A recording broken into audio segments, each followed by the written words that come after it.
Welcome back to Unlock You with Dr. Shannan Crawford, and we are in part 2 of a 3-part series on helping parents navigate going from mommy childhood into emerging adult and being friends with your child.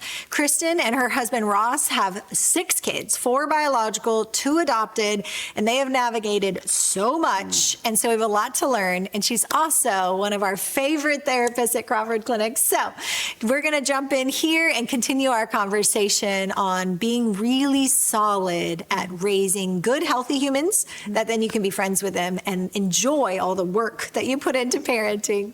Yes. What helps you to have boundaries of when you know they are making a crazy bad choice and they're not asking, they're just venting? Yes. That's hard. Yes. So we've had a couple of instances like that. And it's hard, but because they're in the season where you have a little bit of control, you know, we're actually fortunate. We're in a situation where we pay for them to go to school, right? And so we kind of delicately remind them that, and they're there on a parent-given scholarship, you know? You're welcome. Yes, you're welcome. And so there are times for that, you know, where you remind them that, hey, you know, we don't use mom and dad's money for that, right? If you want to do that, go make your own money. Go, you know, you're old enough, you can apply at whatever job you want to. And so I think there, you know, that's the delicate balance of, you know, the influence and then the instruction, right? The instruction comes back and the influence comes forward. And it's more like a conversation.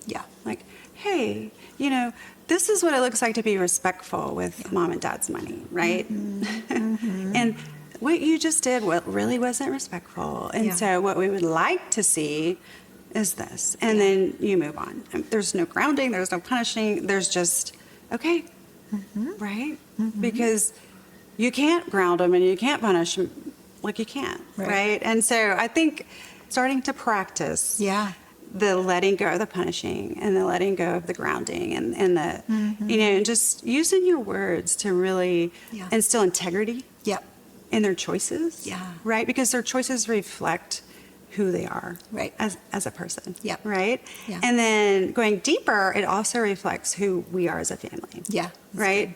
It's creating a sense of connection. Like, it's okay not to want to disappoint your parents, even in college, right? Absolutely. And so having that as like a transformative situation where you're moving from punishment to influence, it's definitely a transition. Especially when they get to college and they start, you know, like, oh, well, he does that. Oh, I haven't seen that. I'm gonna try that. You know, but they're in that, they're trying on different roles, and that's normal, right? And you're like, nope, not that one. No, put that hat down. You know, and so, and also like having, being on the same page with Ross, like with her husband. Yes, with my husband. So making sure that we are united in a united front as we go into the fire when they're making bad choices. You know, so one doesn't come at me for money or the other one come at him for money, but we're like, okay, we're not doing that. You know, and we're walking forward together in unity. And I think it creates a sense of, okay, boundaries are good. Boundaries are so good. And not only in really like familiar relationships, but any relationship. Agreed. And so I want to go back to the part of when giving that feedback, how important tone is. Yes. So tone is something that we don't necessarily think about in a day-to-day, but I could say, oh, you did that? Or I could say, oh, you did that? Tell me more. One sounds inquisitive and curious and inviting more information. The other one sounds like, you did that. You have failed my expectations. You are a disappointment. And the crazy thing is, two of our most important levels of communication usually no one talks about. One, it's your facial expressions. Yes. So RBF is real. And I've worked with lots of parents and their kids that they don't realize the facial expression of when you're talking is speaking volumes. Yes. And then secondly, what tone of voice? Is it kind and curious and invoking curiosity? Mm-hmm. Or is it already a veil of disapproval in what you're doing? Mm-hmm. And humans, no matter how much they act like they don't care what mom and dad think, they absolutely do care. Yes. People want to be approved. It's our greatest need is to belong, be attached. Mm-hmm. So the kids that protest too much may actually be the ones that care the most. Yes. Because they're afraid they've already disappointed you, so they act like they don't care. But you could win over a hard-hearted child just by showing interest and curiosity and then earning the right. So think of it as a bank account, that you earn the right through the fun, through the kindness, through the curiosity, through being a safe place for them to vent without feeling judged. And then I love the expression, may I share my thoughts? May I share some input? Yes. As an outsider, you're an adult now, I'm conveying respect by already starting the conversation that I'm now not your mommy. I am now an adult to an adult saying, hey, with some life experience, I'd love to share where this might lead. I'm not sure if you've thought about that yet, and I'd love to start a conversation around that. So what you're doing is you're activating the mature part of them versus actually activating the younger part that you're still in control and the expert.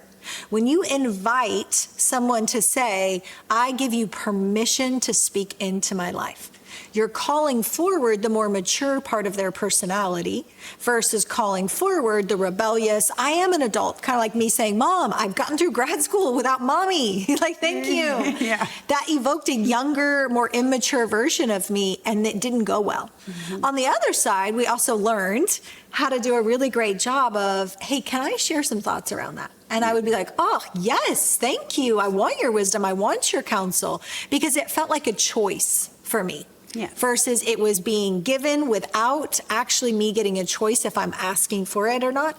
And that was one of the things that really helped protect a friendship with my mom. Mm-hmm. So what's that been like for you guys? When you were saying that, I was thinking about vulnerability.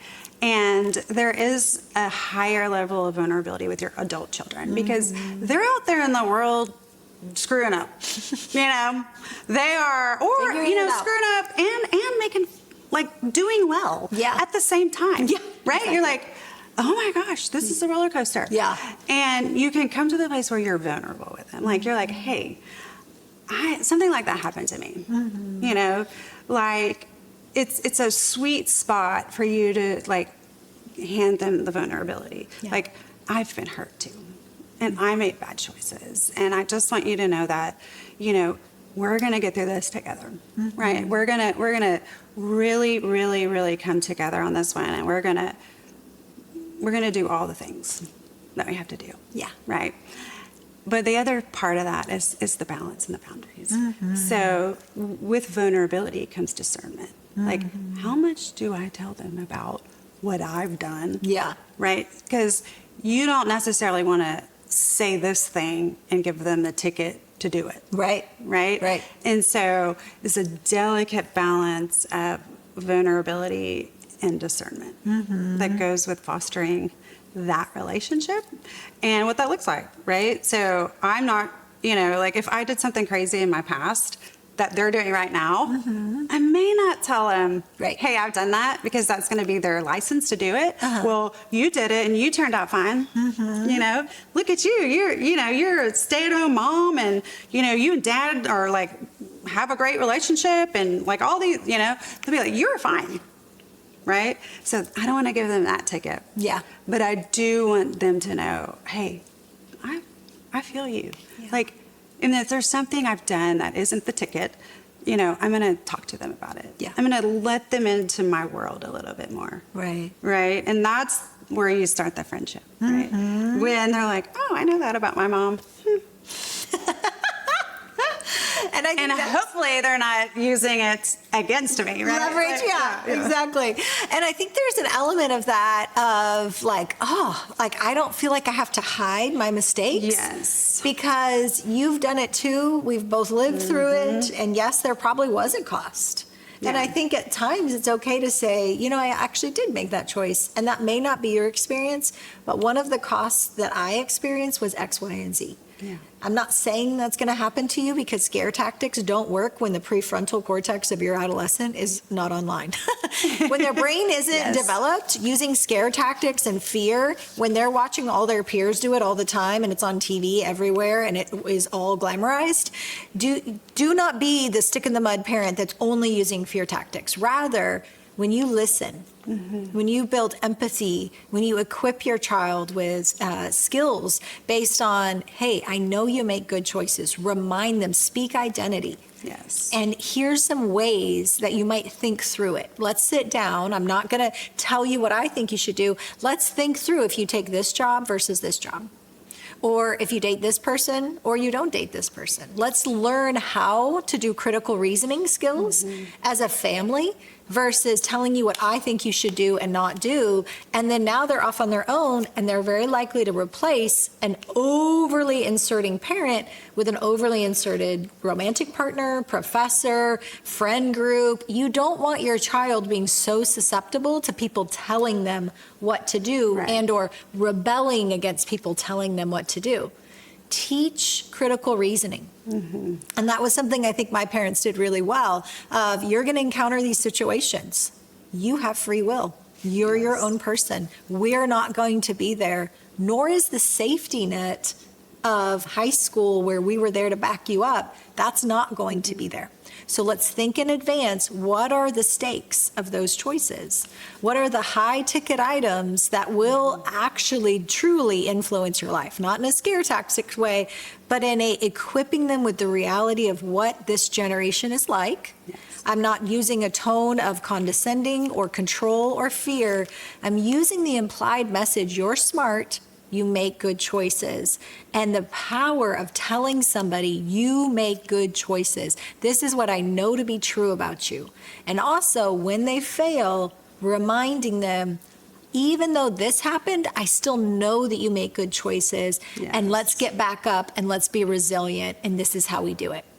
So any last takeaways as we're wrapping up? Because I think we could go all day. Yeah, and I do think more episodes. You were saying something and it triggered like, I had to learn how to ask the right questions because you have such a narrow amount of time now, right? Yeah. How to ask the questions, how to say them, tone, speech, all of it. And so the one thing I always do is I never say why. Yeah, that is a trigger word in all relationships. Don't ever say why. Just say, what was going on when you were thinking that way? Yeah. What did you feel? Or, what was so much better than why? And of course I probably had to learn the hard way, but it's really, really a good tool for that connection. And it opens up the door to so much more. Yeah. Because when you say why, it's defensive and it gets you a one quick answer. But what is like, oh, well, I was feeling this and I thought of this and I did this. Yeah. It elicits the creative thinking or the critical thinking.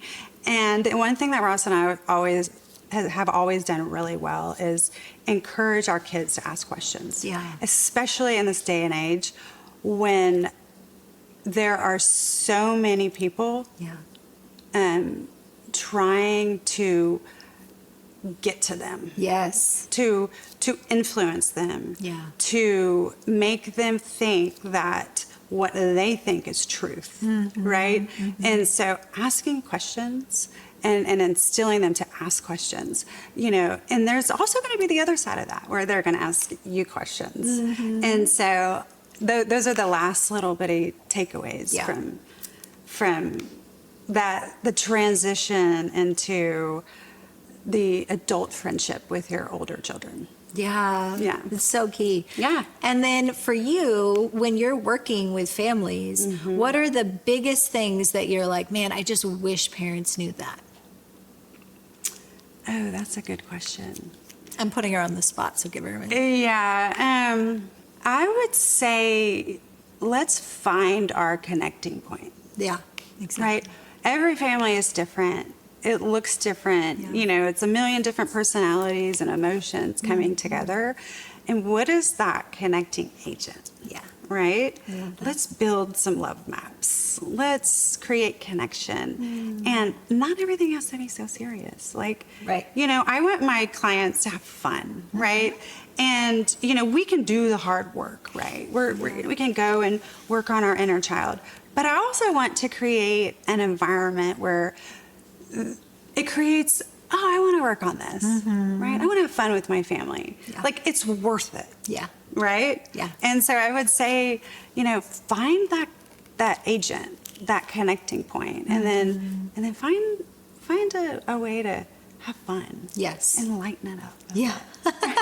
I like it doesn't have to be, you know, it can be like, oh, okay. You know, we just had it out in her office, but hey, we're going to Chaloso after this. You know? Yeah. Like, the repair is quick. Yes. A quick repair is an agent of connection and a quick repair. Yeah. Probably be my Yeah. two main things. Yeah.